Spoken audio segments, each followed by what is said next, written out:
Good morning guys, andito tayo uli ngayon para mag-open ng panibagong product na nabili ko sa Shopee. Shoutout kay seller, Konka Home Apps. Ang nabili natin ngayon ay phone stabilizer. Ang model niya is L08 Anti-Shake Handheld Gimbal Shooting Tripod Multifunction Selfie Stick. So, wag na natin patagalin guys. Check natin kung maganda ba siya talaga. And then, tingnan natin kung kompleto. First of all, nakadating to sa akin guys, mga 3 days lang yata or 4 days. Mga ganung ilang araw lang nandito na siya. At buksan natin siya. Ang nabili ko nga pala siya guys, ano lang. Ang price niya sa Shopee is 959 plus yung shipping fee na naging ano siya 978. So kasama na yung shipping fee niya. Okay, so bubuksan natin siya. In terms of packaging, mukhang maganda din ang pagkakabalot ni seller. Dahil talaga mahigpit, no? Naka-bubble wrap din siya. Kaya secure talaga. Importante talaga guys, pagka mga gadgets na ganito, dapat talaga naka-bubble wrap siya. Para ma-avoid natin yung movement niya once na nasa delivery. So, eto na po siya guys. Tanggalin muna natin yung mga nakaharang na cover para mas makita natin. First, nasa magandang kahon siya. Talagang masasabi mong mamahalin ang dating niya. So, meron siyang 2 colors na pagpipilian, pero ang pinili ko is black. Black ba to? Oo, black siya. And then, pagkabukas ko pa lang ng kahon, meron na siyang kasamang bag, no? Para maiwasan din ang masyadong maalikabukan or may lalagyan siya talaga. At meron din siyang accessory sa loob. So, ayan, meron siyang bag na kasama. Diyan muna natin siya ilagay. Then, buksan na natin guys, no? Try na natin, excited na ako eh. Again guys, ano lang siya, 959. Ang mura na niya, no? 959. Tapos yung shipping fee niya, kaya naging 978. Pero siguro kung may mga voucher kayo, baka wala pa kayong bayaran eh sa shipping fee. Okay. So, check natin.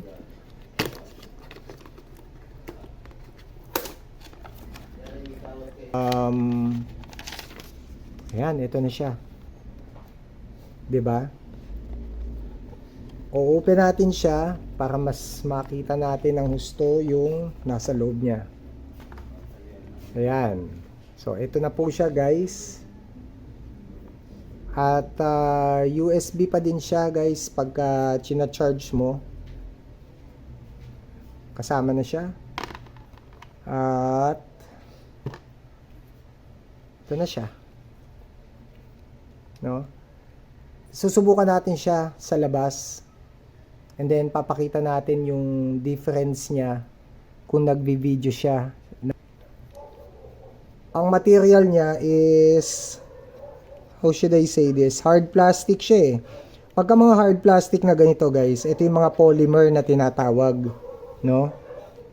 Mga polymer.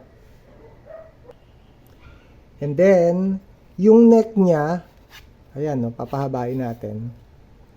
Yung pinaka-neck niya, hard aluminum siya, guys. No? Maganda to for selfie.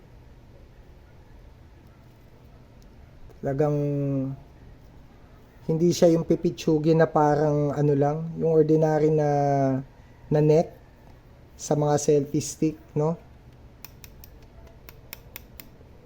And meron tayong kasama dito na capture button. Andi dito yung capture button niya. Tapos, kinokonekto sa Bluetooth.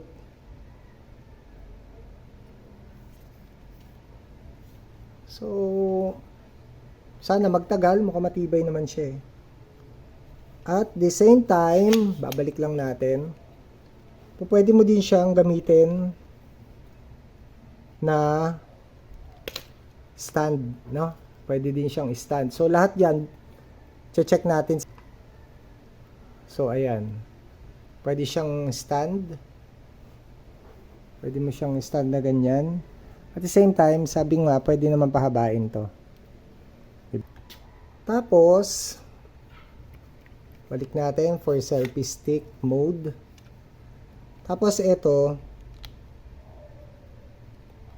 pwede natin buksan yan para magkaroon ng adjustment yun sa phone. Diba? Yan nilalagay yung phone. Para nakaklip lang siya. So, again guys, sabi ko nga sa ngayon, ano pa siya, umiikot pa siya. It's because hindi pa siya connected sa Bluetooth. Pero ito yung Bluetooth niya. Yan. Nung kinlik natin siya, umiilaw na siya, no? So, ibig sabihin, naghahanap siya ng connection niya sa Bluetooth. So, nakakonect yung Bluetooth na yan sa phone para pag-picture sa atin, kahit malayo yung phone, na-activate natin kahit ganong kalayo pa to. Okay? So, maganda siya. Pagka pinindot mo uli siya na madiin, magbiblink ng madaming beses yan and then mamamatay siya.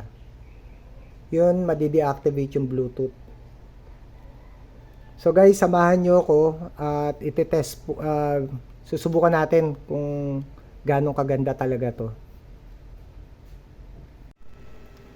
Saka nakalimutan kong sabihin sa inyo na yung charger niya na USB is Type-C. Type-C charger siya.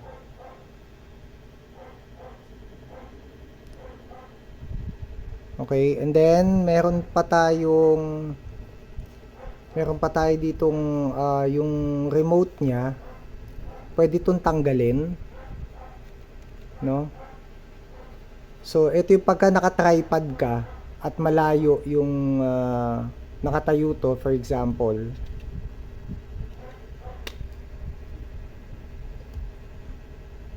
Naka-tripod mode kang ganyan.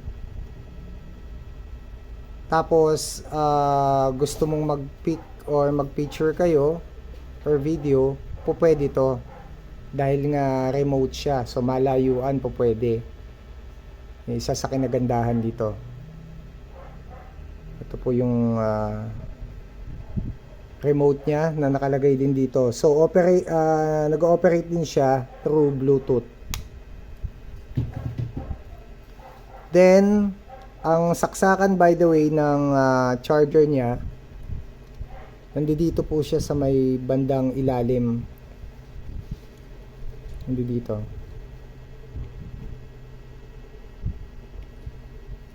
So again, ide-demo ko lang ulit sa inyo na pagka pinrest nyo ito ng mga 3 seconds, iilaw siya.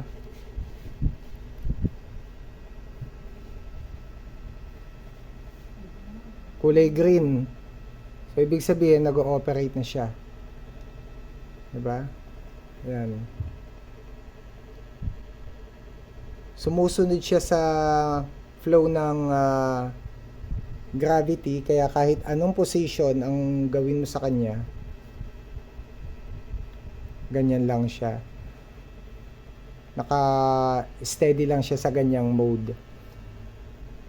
So, itong mode na ginagawa natin na to, for example, may phone to, no? So, lalagyan natin siya ng phone dito para i-demo lang natin yung galaw niya. Pero normally, bukas, makikita natin talaga yung actual.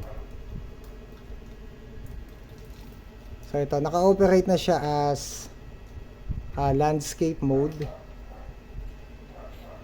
Okay. Naka landscape mode na siya. So kahit anong ikot mo or galaw ng stick, hindi siya nagmo-move or hindi siya sumasabay. So yan siya.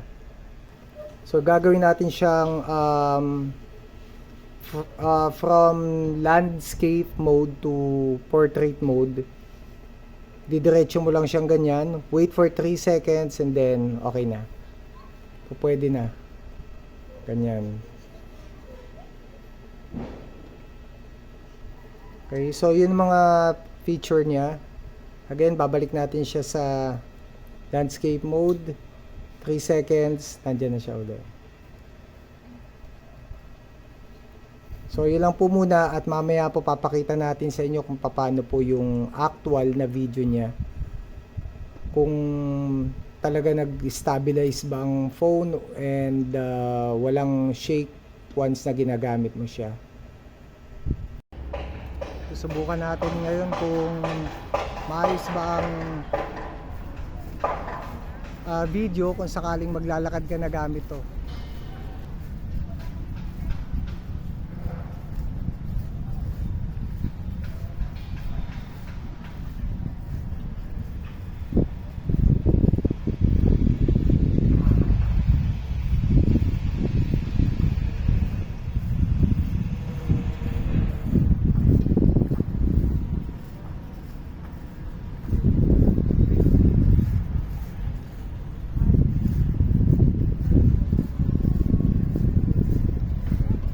Ayun, nalobat na siya.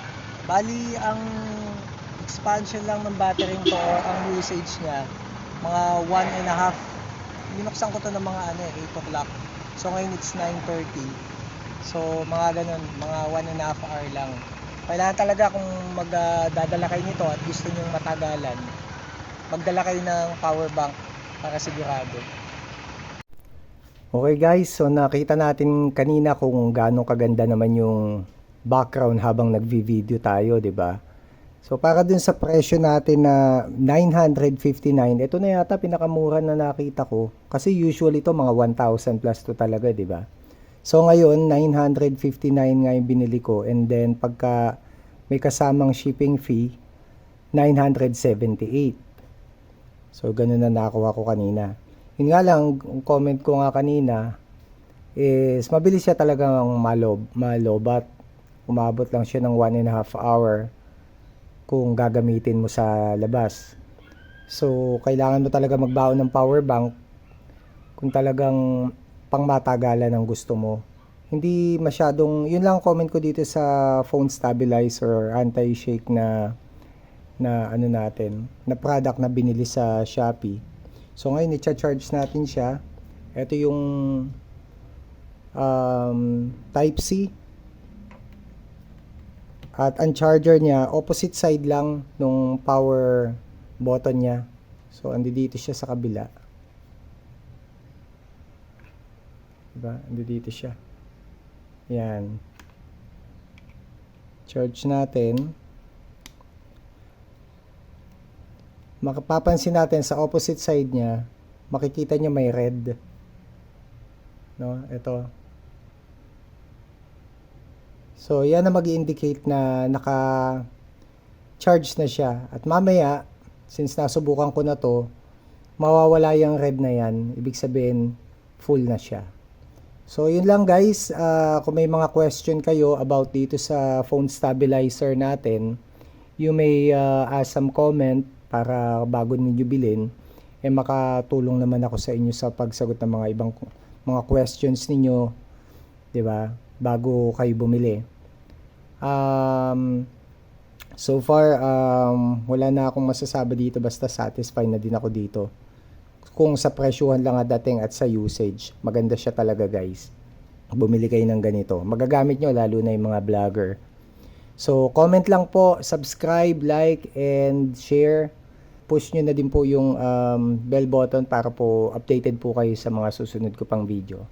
Yun lang po, bye-bye.